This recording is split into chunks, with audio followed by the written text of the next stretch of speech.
After this week of all weeks, it's the last thing you needed, your captain needed, the club needed. Do you have an issue to solve with him now? I just think it's the it's the perfect storm. Of course, it was today. It should happen. It is what it is. I think it's clear that the situation is. You have now seen it through 5 times just to be absolutely clear. You know, it's clearly tried to tackle the ball. The ball just left, and then it's a follow through, and then unfortunately it's a red card. Michael, 4 wins out of 4. This is going very well. You are the form team in the Premier League right now, the most consecutive wins of any side. Yeah, we're doing all right. We're doing all right. The boys are in a good place. I think you can see that spirit-wise, confidence-wise, hungry as well. And it was another good win for us today. It was tricky. It's the first half. I thought we looked dangerous. I thought it was quite open at times, and then getting the first goal was important. Managing the second half is tricky at times against 10 men, but I thought we did that largely pretty well and finished the game off. So, yeah, another positive day and one ticked off, if you like, and we move on to the next. You're keeping it all very low-key, but when you arrived, the talk was, can we get into Europe? Very quickly, that turned to Champions League. Now, talking to regulars outside, they're talking about, can we catch City? Can we win the league? Is any of that realistic? But more importantly, how important is it that you've just given that belief back to players and fans? It's not about what's realistic, it's about what's in front of us, genuinely, and I understand it's gone well to start with, and we got to keep it going. So we'll see where we end up. We are where we are. We've got games to play like everybody else, and we're looking to win as many as we can. So I'm not putting any restrictions on it or looking for a certain place in the league. I'm just looking to be as good as we can be, and in the end, that'll sort itself out. But at the moment, things are going well. The boys are in a good place, and they're hungry for more. You were a Manchester United fan, aren't you? You had a season ticket in between your spells here. You know what it's like to... Yeah. Have you? Still got it, yeah. So you know what it's like for the fans to enjoy themselves. And I guess the question, well, part 2 of that question is, will you be needing that season ticket next season? I'll need it. You set that one up. I'll need it regardless, because there's enough people wanting tickets. So, no, listen, I'm enjoying it. It's a great place to be, and I think for the supporters to be leaving here again, excited and bouncing down the street and coming out of the stadium in a good way is what we. That's what we strive for, and they should get excited and carried away and dream, because that's what it's all about. So it's up to us inside it to be a little bit more calculated, but for sure that the energy and the noise and everything, that's what this place should be. So it's a privilege for us to be here, and the boys are responding really well, and the connection's great at the moment, and we've got to keep building on it. What's it like for you nowadays, walking out and your people being around, patting you on the back, seeing the smiles again, the people you sit next to if you've got the season ticket? What does it mean to you personally? Is it a bit more than it would be for, I suppose, someone who doesn't have that connection? It's difficult for me to say it about someone else. I think it's just, I know what it means to me, and being here and working here and being able to make a difference here is special. There's no getting away from that, and winning games and feeling that atmosphere and the supporters.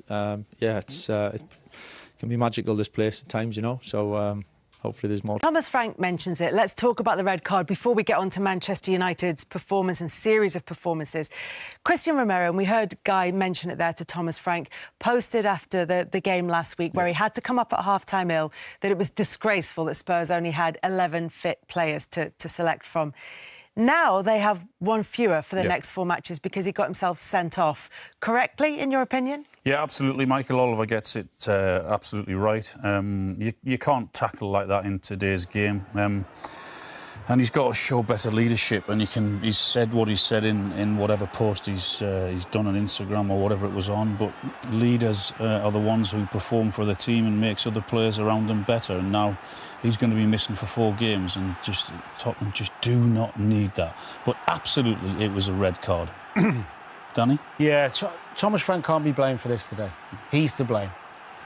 They were in the game when he was on the pitch, and he's gone off and give the team a mountain to climb. And I'm sure 1 or 2 of the lads at half-time went in and said the piece. Well, I hope they did anyway, because it makes life really difficult. And as the captain, this record of most red cards in the Premier League since he's made his debut in August 2021, how concerning is that? How worried should Tottenham be about that?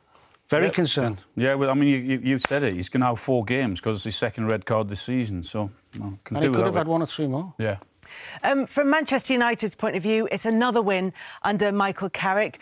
Nothing changes, except maybe it did a little bit, Danny. Well, you'd have been forgiven for thinking he'd just put the same team out, same formation, and he didn't. He made a great little tweak and it worked perfectly. 11v11, United were opening Spurs up and making chances. He played Bruno and Cunha as 2 10s or 2 false 9s, whatever you want to say. He moved Mbeumo, who's been playing centre-forward out to the left, and Ahmad was on the right. And what it did with 2 intelligent players like these two, it gave the Tottenham centre-halves a real problem. Do we go in and follow them or do we drop off? Does the midfield 3, any 2 of the 3 Tottenham players drop in? This is the first minute. Look at the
pieces. They're scoring more goals than Arsenal from set pieces, and it's kind of going a bit unnoticed. I mean, when you've got a player of Bruno Fernandes's quality, I mean, that's always going to come, isn't it? Yeah, going to say that his quality and set pieces.